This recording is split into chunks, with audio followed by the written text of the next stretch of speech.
Hello students, welcome back Gajwakar Academy Association's YouTube channel. Myself Pradip Singh and we are on exercise 4.6 last concept हमारे chapter 4 determinants का क्या चल रहा है हमारे पास class 12 applied mathematics from the book ML Agarwal. ठीक है, बेस्ट बुक है आप लोगों के लिए, नीरज जैन बुक का नेम है। इसी बुक से अपन कॉमर्स मैथ्स स्टूडेंट्स के लिए अप्लाइड मैथमेटिक्स अरेंज कर रहे हैं। तो चैप्टर 4 का लास्ट कंसेप्ट डिटर्मिनेंट्स का क्या है, इनवर्स ऑफ अ मैट्रिक्स। अब अगर आपने 4.5 कंप्लीट की है तो मैं बता रहा हूं आपको, लिटरली ये बहुत ज्यादा आसान है आप लोगों के लिए, कुछ भी नहीं है, बिल्कुल सिंपल। उससे तो काफी ज्यादा इजी है ये। जैसे कि हमने लास्ट के अंदर भी पढ़ा था, आपके पास लीनियर इक्वेशंस गिवन होंगी। ठीक है, ये जो लीनियर इक्वेशन है, यहां आप देखो एक्स का कॉफिशिएंट, फिर वाई का कॉफिशिएंट, फिर जेड का कॉफिशिएंट, इन सबको मैंने ए मैट्रिक्स ए डिटर्मिनेंट में डाल दिया है ना। ठीक है, यहां तक क्लियर। ये आप ऐसे बना लो आप, है ना। Okay, A1 B1 C1 A2 B2 C2 A3 B3 C3, ये इंट्रोडक्शन पार्ट है। ठीक है, तो इसके बाद अपन इसके एग्जांपल्स पर जाएंगे। अगला क्या है, एक्स। एक्स कौन है, जो आपको फाइंड करने हैं वेरिएबल, जो कि एक्स वाई जेड। और बी कौन है, कॉन्स्टेंट्स D1 D2 और D3। बताओ ऐसे लिस्ट कर लोगे क्या। ठीक है, अब यहाँ पर एक कंसेप्ट है। क्या कंसेप्ट है, जो भी एक सिस्टम ऑफ लीनियर इक्वेशन होता है उसको अपन इस फॉर्म में लिख सकते हैं, ए एक्स इक्वल्स टू बी।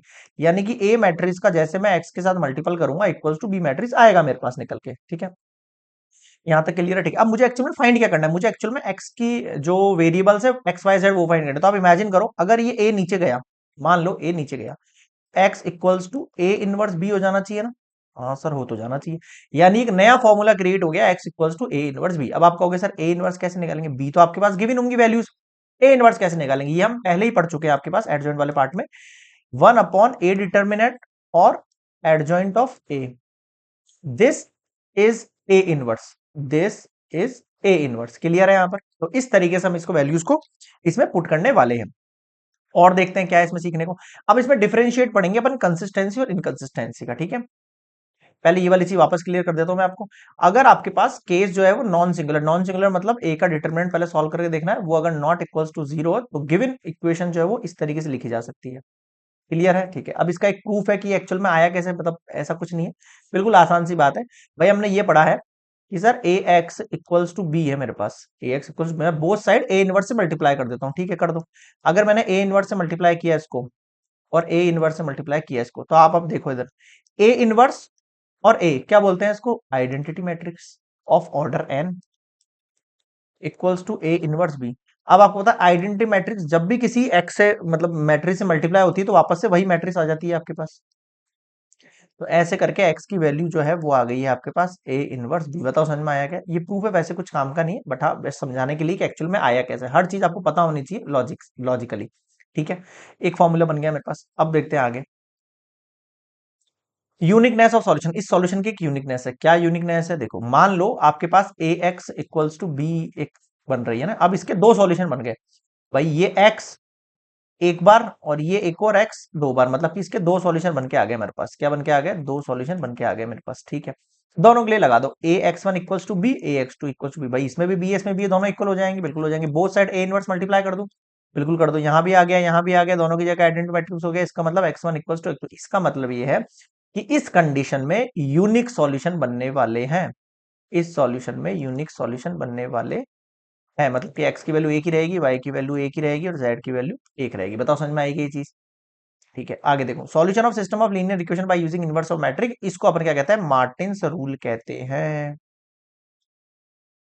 बताओ समझ में आया क्या। क्लियर है। तो मार्टिन्स रूल कुल पूछे तो इस तरीके से होगा। ओके, आगे बढ़ते हैं।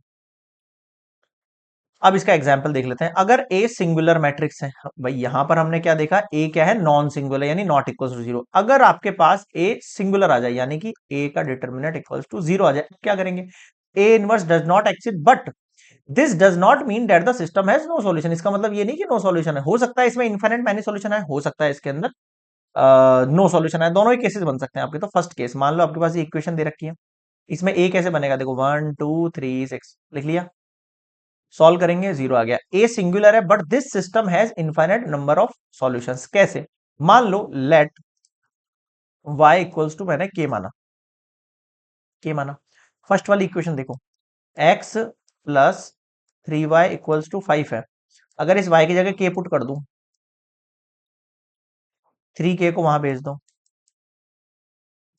इसका मतलब क्या हुआ, जैसे जैसे y के लिए नंबर ऑफ k की वैल्यू चेंज होती जाएगी, यानी k की वैल्यू चेंज होती जाएगी, वैसे वैसे यहां पर भी k की वैल्यू चेंज होगी और x की वैल्यू भी चेंज होगी। समझ में आया? तो यहाँ पर infinite many number of solutions बन रहे हैं, और इस सिस्टम को क्या कहते हैं? हम कंसिस्टेंट कहते हैं। अभी जब सॉल्यूशन करेंगे ना एग्जांपल्स पे, तब देखना और अच्छे समझ में आ जाएगा। अभी आप केवल रफली ये चीजें ध्यान रख लो कि सिंगुलर में क्या होता है, नॉन सिंगुलर में क्या होता है, कंसिस्टेंसी कब होती है, इनकंसिस्टेंसी कब होती है। ठीक है, आगे देखो। Consider system of equation. इस बार मैं ये इक्वेशन का, अब देखो ये दोनों की डिट्टो एकदम सेम आ रही है आपके पास, एकदम डिट्टो सेम है। समझ रहे हो? यहां आप देखो इस इक्वेशन के अंदर भी सेम वाली कंडीशन ही है। अगर मैं इसमें से टू कॉमन ले लेता, अगर मैं इसमें से टू कॉमन ले लेता, तो इक्वेशन क्या बनती? एक्स प्लस, अब सेम होती है ना भाई, कॉमन लेने के कटने के बाद सेम होती। मतलब स्टार्टिंग में कॉफिशिएंट तो अलग अलग ही है, बट यहां देखो कॉफिशिएंट एकदम सेम हो रहे हैं। यहां पर भी जीरो हो गया, ये A singular, but this system has no solution. इसके अंदर नो सॉल्यूशन माने जाएंगे। दोनों में अंतर समझ में आ रहा है? इसके अंदर क्या माने जाएंगे? नो सॉल्यूशन माने जाएंगे। ठीक है, और ये सिस्टम क्या है? इनकंसिस्टेंट है आपके पास। क्लियर है? और ये वाला जो सिस्टम था ये कंसिस्टेंट था, इन्फिनिट मैनी सॉल्यूशन था। ये नो सॉल्यूशन है और इनकंसिस्टेंट है। इसका मतलब if A is singular then the system of equation given matrix Ax equals to B may be consistent having infinite many solutions और मे बी इनकंसिस्टेंट। दोनों cases हो सकते हैं। क्लियर हुआ यहां तक? ठीक है, और देखो अब हमें एक कंसेप्ट बनाना पड़ेगा इसका। क्या कंसेप्ट बनाना पड़ेगा भाई? देखो अगर हमारे पास, अब देखो आप ऐसे समझ लो इस चीज को, जब भी हमारे पास A not equals to zero है, तो आपके पास X equals to A inverse B बना दो आप, सीधी सी बात है। बट सेकंड केस में अगर आपके पास ए इक्वल्स टू जीरो यानी सिंगुलर वाली कंडीशन है, तो आपको दो कंडीशन बनानी पड़ेगी। यहाँ पर दो कंडीशन बनानी पड़ेगी। कैसे दो कंडीशन? इधर देखो, फर्स्ट कंडीशन तो मैंने बता दी आपको, ठीक है। सेकंड कंडीशन, अगर ए जीरो आ जाए तो आपको ये वाली चीज फाइंड करनी है, adjoint of A multiply B, adjoint of A multiply B. और अगर ये भी जीरो आ जाए, अगर ये भी जीरो आ जाए, भाई पुरानी वाली जो चीज है वो कैसे समझ में आएगी? आपको नहीं समझ में आ सकती, तो एक काम करो, आप इससे समझ लो ये चीज कि एडजॉइंट ऑफ ए को बी से मल्टीप्लाई करो, इक्वल्स टू में अगर जीरो निकल कर आ जाए, तो ये system consistent and infinite many solutions है। और अगर ए जीरो है but adjoint of A multiply B is not equals to zero, तो उस कंडीशन में इनकंसिस्टेंट है और नो सॉल्यूशन है। आप इसको ऐसे समझ सकते हो, तीन पार्ट में समझ सकते हो ये वाली चीज। बताओ समझ में आया क्या? क्लियर है? और ये नॉन होमोजेनियस लीनियर इक्वेशंस होती है, मैं बता चुका, क्योंकि इक्वल्स में D1 D2 D2 constant values है मेरे पास। ठीक है, देखो थ्योरी है, छोटी सी पॉइंट है, एग्जांपल समझोगे तो आ जाएगा समझ में, ज्यादा इतना लेंथी पार्ट नहीं है ये वाला।